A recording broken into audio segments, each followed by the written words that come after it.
Good morning বন্ধুরা, তোমরা সবাই কেমন আছো? আশা করি সুস্থ আছো, ভালো আছো। দেখো এখনো বিছানাচ্ছে না, কিচ্ছু উঠায়নি। এইমাত্র ঘুম থেকে উঠলাম, ব্রাশ করলাম, কিছু খেতে হবে, বিপির ওষুধ খেলাম। তাই পেটটা দেখো, নারগোপালের পেটটা দেখো।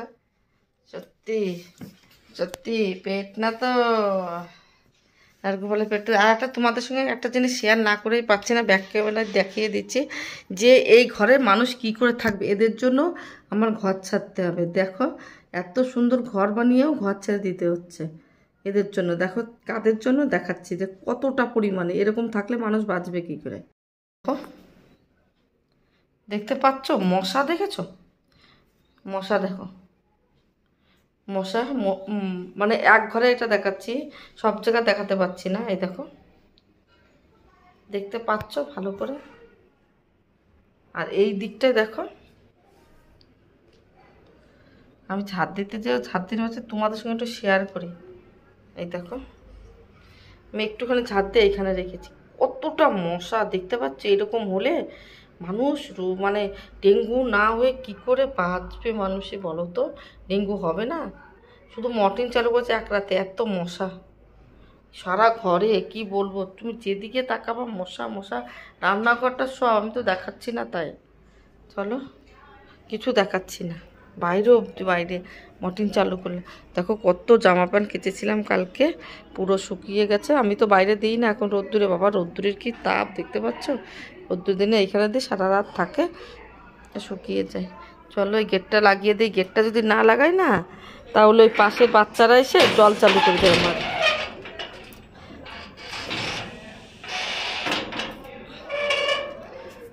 দেখো এই জলটা চালিয়ে দেয়, এই যে আমার এই পাইপটা, এই পাইপটা চালিয়ে দিয়ে সারা জায়গায় জল চাল করে দেয়। দেখো সিস্টেমটা কি হলো। এখানে বিস্কুট নিয়েছে, আমার ছেলের বিস্কুটটা ফুরিয়ে গেছিলো। আর ডালটা, মাছটা চাচ্ছে, মাছ করবো না, কালকে চিকেন খেয়েছি। মাছ মানে ছোটো মাছ আছে, ওটাতে টক করবো। আমিটা করবো। আর এই মাছের মাথা আছে, ওইটা করবো না। আজ একটু মশলা করতে হবে তো, কালকে মশলা খেয়েছি, ওই জন্য আর করবো না, কালকে করবো মাছের মাথা মুখটা। আর আজকে মুসুরিটা পাতলা করে নেবো, আর কিচ্ছু করবো না। আর একটু কিছুই তো নাই ঘরে, ডিম ভেজে দিয়ে খেয়ে যাবো। একদিকে করবো না। এই যে সকাল সকাল তোমাদের দাদাভাই ডাব খেয়েছে, এই দেখো কালকে রাতে দুটো খেয়েছে, আর এখন একটা খেলো। আর দেখো কত ডাব নিয়ে এসছে আমাদের, এই দেখো দেখা যাচ্ছে। এই দেখো এত ডাব নিয়ে এসছে। আমার ছেলে খাবে এবার, ছেলেকে খেতে দিয়েছি। রাতের চিকেনটা ছিল, সেইটাতে খাচ্ছে ছেলে। আর এখন খাবে ডাব। আর আমার চোখ মুখ দেখেছো কীভাবে ফুলছে, পা পা পিঠে প্রচণ্ড আরে ফুলছে।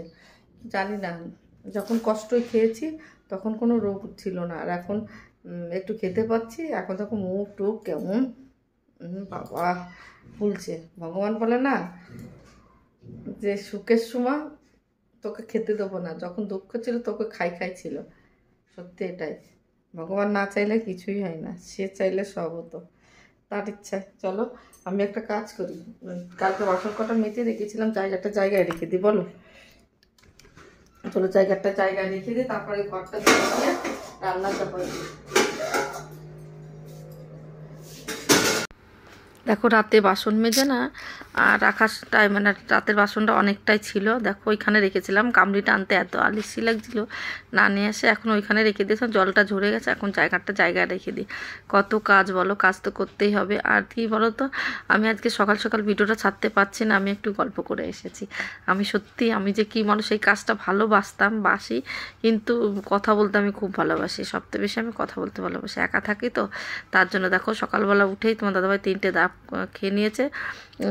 সকালে না, কালকে একটা খেয়েছে আর আজকে দুটো। সেই দুটো নিয়ে আমি করতে যাচ্ছি, ফেলে দিয়ে আসি। ডাবটা রেখে দিয়ে লাভ নেই। আর কিচেনটা দেখো সুন্দর করে পরিষ্কার করে দিচ্ছি। কিচেন তো পরিষ্কার করতে হবে, রোজে একই কাজ করতে হবে, তাই পারি না সত্যি। আগে কত কাজ করতাম, এখন কিচ্ছু পারি না। তোমাদের একটা কথা বলছি, আমার পেটের কথা অনেকেই কমেন্ট করে বলছে লাইভে, আমার পেটটার অবস্থা হয়েছে কি বলো তো, মোটা বৌদি বলছে। সত্যি আমি প্রচণ্ড হারে মোটা হয়েছে। দেখো আমি বাচ্চাদের মতো বিস্কুট খাচ্ছি। আমার সকালবেলা ওষুধ খেয়েছি, প্রেশারের ওষুধ খাওয়ার পরে না বলেছে কিছু টিফিন করবা, তার জন্য আমি বিস্কুট খাচ্ছি। আমার ছেলের বিস্কুট নিয়ে এসে সেই বিস্কুট খাচ্ছি। আমি আবার জল দিয়ে ভিজিয়ে ছাড়া বিস্কুট খেতে পারি না, কেন আমার গলায় বেঁধে যায়। ওই জন্য জল দিয়ে ভিজিয়ে 1 প্যাকেট বিস্কুট খেয়ে নিচ্ছি। এখন কটা বাজে না, 11টা বেজে গেছে। আজকে খুব দেরিতে ঘুম থেকে উঠেছি। আর সকালে কালকে 3টের সময় ঘুমিয়েছিলাম, আর রাতে ঘুম পাচ্ছিল না, কি করব, তার জন্য এখন আমি বিস্কুটটা খাওয়ার পরে সব কাজ কমপ্লিট করে নিই। দেখো কোন চলে আসলাম ঘর দোর ঝাড় দিতে। তোমাদের তো বললাম এত মশা মরে গেছে, এর জন্য আমরা বাড়ি ছাড়তে বাধ্য হচ্ছি। এত মশা, ডেঙ্গু হয়ে যাচ্ছে। একবার এমনি আমার ছেলে 2বার ডেঙ্গু হয়ে গেছে। বারবার ডেঙ্গু হলে কি করে হবে জানি না। এত মশা কি করতে আসছে বুঝতেই পারছি না। আমাদের বাড়িতেই এত মশা, দেখতে পাচ্ছ। সারা ঘর দোর সুন্দর করে পরিষ্কার করে দিই। আমার ছেলে শুয়ে কে মাত্র ঘুম থেকে উঠলো। আমি যে তুমি ওঠো বাবা, আমি এখন কাজটা সেরে দিই। দেখো কালকে জামা পরেছিলাম, জামা পরে ঘুমিয়ে পড়েছি। দেখেছো এই জামাগুলো ছোটো হয়ে যাচ্ছে। এখন সব জামা প্যান্ট পরে আগে যত জামা আছে আর দুটো কি বলবো, টি শার্টগুলো হচ্ছেই না। আজকেও একটা ট্রাই করেছি, হলো না। কি করে পেটটার জন্য কিছু পরতে পারছি না। হাঁটছে, হেঁটে হেঁটে যদি পেটটা কমে, এই দেখো পেটটা কমলেই আমি টি শার্টটা পরতে পারবো। আর দেখো বিছানা উঠাতে চলে এসছে। ওইগুলো ছাদ দেওয়ার পর আমার ছেলে এইমাত্র ঘুমিয়েছিল, উঠে স্নান করতে গেল। তা আমি যে এখন বিছানাটা উঠিয়ে আর ঘরটা ঝাড় দিয়ে দিই। কিচেনটা তো ভালোই পরিষ্কার করে দিয়েছে, এখন রান্না করা আছে। তারপরে এখন বেলাটা বড় হয়ে যাচ্ছে, আমার ঘুমও সে 11টার সময় ঘুম ভাঙছে। ঘুম ভাঙার কী অলক্ষ্মী ভাব বলো তো।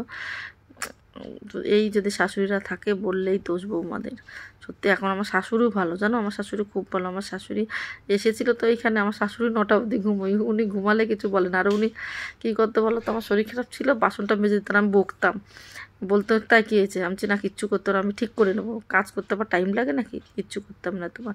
তখন বলতো যে তোমাদের বাড়ি আসলে আমাকে কোনো কাজ করাও না, আমার আর ভালো লাগে না। আমি যে কী কাজ করবা বলো, এসেছে তো 2 দিন বেড়াতে, 6 মাস থেকে গেছিলো। তা আসলে আর কী কাজ করাম, আমি পেরে যাই, দেরি হলেও তো পেরে যান। আমি বসে থাকলে আমারও তো শরীর খারাপ হবে। যদি আসে বেচারা কয়দিনের জন্য, যখন পারবো না একদম তখন করতে বলেছি। তা বলছে ঠিক আছে, যখন পারবে না তখন করো। আমি আমাকে বলে তোমার তো শরীর খারাপই হয়েছে, ডাক্তার দেখাচ্ছ, তাও আমি যে ওষুধ খাওয়ার পর একটু তো সুস্থ হই, তখন করব। শুয়ে থেকে তারপরে উঠে মাঝে 2 দিন আমার শাশুড়ি বাসন মেজেছিল, আমার উঠতেই পারছিলাম না, খুব শরীর খারাপ। উনি আসার পর প্রচণ্ড শরীর খারাপ হয়েছিল। দেখো কতটা ধুলো দেখেছো বেরোচ্ছে খাটের নিচে, রোজ পরিষ্কার করি তবু কোথার থেকে ধুলো আসে ভগবান জানে। একদিন কাঠটা সরিয়ে ভালো করে পরিষ্কার করতে হবে, কিন্তু অত জিনিসপত্র সরিয়ে কি করে পরিষ্কার করো এটাই বুঝতে পারি না গো। আর কি আমার না মনে হচ্ছে কেউ যদি বাড়িতে আসতো, একটু ঘর দুয়ার পরিষ্কার করতো সুন্দর করে। তো দাদাভাই তো বাড়িতে থাকতে পারে না, একটা লোকের দরকার, একটু খাটের ইটি উঁচু করা, ধরা, এটা ওটা করা। এখন তো আর আগের মতো পারি না, ওই জন্য যে গায়ের জোন আছে, 1 বালতি জল উঁচু করতে পারে না, এত শরীরের অবস্থা খারাপ, পরিস্থিতি খারাপ শরীরের। একটু গায়ে দেখো আমার ছেলে পড়তে বসে, ডালটা চাপিয়ে দিয়ে যায়, পুরো অল্প একটু বাকি সোপার ঘরটা, তো ওই ঘরটা টাইম লাগবে, ডালটা হতে লাগবে আমার, ওই ঘরটা পরিষ্কার করা হয়ে যাবে, তারপরে পোছা লাগিয়ে। আর আজকে আম ডাল করি গরমে, আর আমের টক করি, তো দাদাভাই খুব ভালোবাসে, তো আম ডালটা চাপিয়ে দিয়ে যায়। যা গরম পড়ছে এখানে আমডাল ঠিক আছে বলো। এতদিন তো পশ্চিমবাংলা গরম ছিল না, কলকাতার ওইদিকে, এখন কলকাতার ওইদিকে মানে পশ্চিমবাংলাও গরম পড়ে গেছে। আমাদের গুজরাটে তো 2 মাস আগেই গরম গরম গরম, আর কলকাতা ছিল না। সবাই বলছে না গরম নয় গরম নয়, এখন কলকাতায় প্রচণ্ড গরম। আমার দিদির মেয়ে কালকে ফোন করে বলে আরে মাসি প্রচুর গরম প্রচুর গরম। আনছি বাবা যা গরম পড়ছে।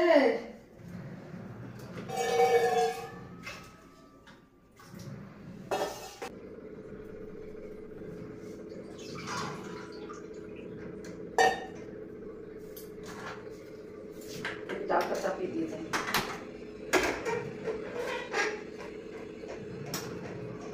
এত গরম পড়েছে, গরমে আর কেউ কিছু ভালো লাগছে না। আর আমার সে রাত 3টে পরে ঘুমিয়েছে, ছেলে ঘুমোচ্ছিল না বলে। আর এখন আমার চোখ, আর উঠেছি 10টা 11টায় উঠেছে। কি অলক্ষী ঘুম যে আমার, সত্যি এই শাশুড়িরা থাকলে বললেই দোষ।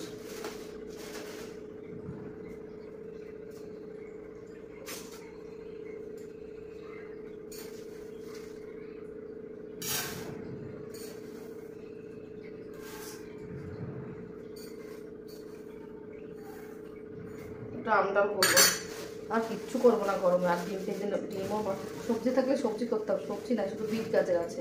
বিট গাজর ভাজাতে খেতে পারবে কে জানে। আমার আর ভালো লাগছে না, ঘুম চোখের থেকে ছাড়াচ্ছে না, এত এত পটে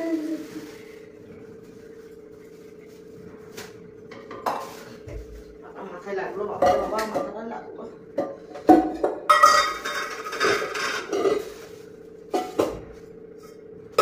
ডালটা রান্না করব, ডালটা একটু ধুয়ে নিচ্ছি। আমি কিন্তু ডাল 2-3 বার করে ধোয়ার পরে জলটা গরম হয়ে যাচ্ছে, ফুটে যাচ্ছে। এখন আমি জলটা দিয়ে দিচ্ছি, মানে ডালটা দিয়ে দিচ্ছি।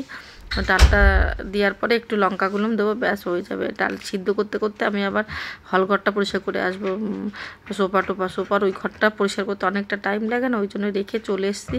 এসে আমি দেখো রান্নাটা চাপিয়ে দিচ্ছি, ডালটা সিদ্ধ হতে হতে আমার সোফার ঘরে চলে আসলাম। দেখো সোফাটা পরিষ্কার করে দিই। আমার ছেলে রাতে এখানে বসে বসে মোবাইল খেলে বসে থাকে, এত সকালবেলা উঠে দেখবা সোফা আমার টেবিল নোংরায় থাকে। আবার যখন সকাল হয় তারপরে আমি গুছিয়ে দিই, আবার সারাদিন ঠিক থাকবে, রাতে হলে আবার মানে সব এলোমেলো হয়ে যাবে। কি করব, কিছু করার নাই, ছোট মানুষ ও তো খেয়েই করবেই।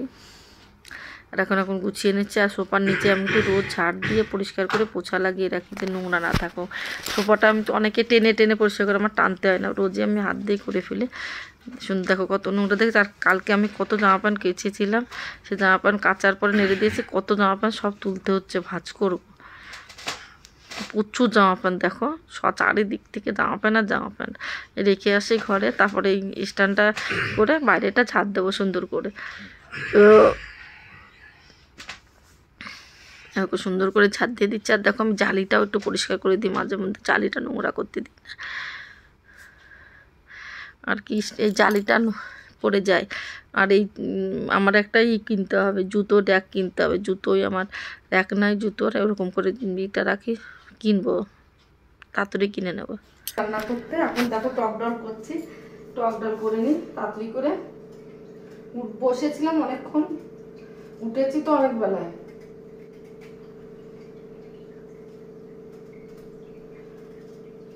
দেখো আমটা নিয়ে এসছে, আমটা এক সাইডটা একটু খারাপ, তা আমটা ছোট ছোট করে কেটে নিচ্ছি ডালের মধ্যে দেওয়ার জন্য। আম ডাল করবার এই আমগুলো না একটা গন্ধ বলে, বুঝি না কেন একটা গন্ধ হয়। দেখো আমার সেই 25 কিলো চালের ড্রামটা ছিল, 25 কিলো একটু বেশি ধরে, আর ধরে না, যে কটা বেঁচে থাকে সেই কটাই ইসের থেকে রেখে দিই বস্তা, সেই নিলাম। এখন ডালটা দেখো ফোড়ন দেবো, তার জন্য ডালটা ঢেলে নিলাম ফোড়ন দেওয়ার জন্য। দেখো এবার বাসনটা মেজে নিচ্ছি, ফোড়ন টোড়নে ডালটা রান্না কমপ্লিট হয়ে গেছে। এখন দেখো বাসনগুলো মেজে, আর এইটার মধ্যে মেজে নিচ্ছি। আর এইটার মধ্যে ছিল ফলের ঝুড়িটাও ভালো করে মেজে নিচ্ছি। আর ছেলে সকালবেলা আজকে একটু ভাত খেয়েছিল, চিকেন ছিল, সেই বাসনগুলো ছিল। একবারে বলছি রান্না কমপ্লিট হয়ে গেছে, এর বাসন টাসন মেজে একবারে স্নান করতে চলে যাব। অল্পই বাসন আছে, মেজে নিয়ে তারপর স্নান করলে ব্যাস আমার কাজ কমপ্লিট হয়ে যাবে। তারপরে অন্য কাজ আর কমপ্লিট হবে না, অনেক কাজ আছে, ঘর মোছা টোচা সবই পড়ে আছে। তাও কি কিছু একটু হবে, রান্নাটা হয়ে গেছে, মানে অনেকটা কাজ হয়ে গেছে, রান্নাটাই টেনশন থাকে। চলো আজকের মতো ভিডিওটা এখানে শেষ করি, ভালো থেকো, সুস্থ থেকো, বাই বাই।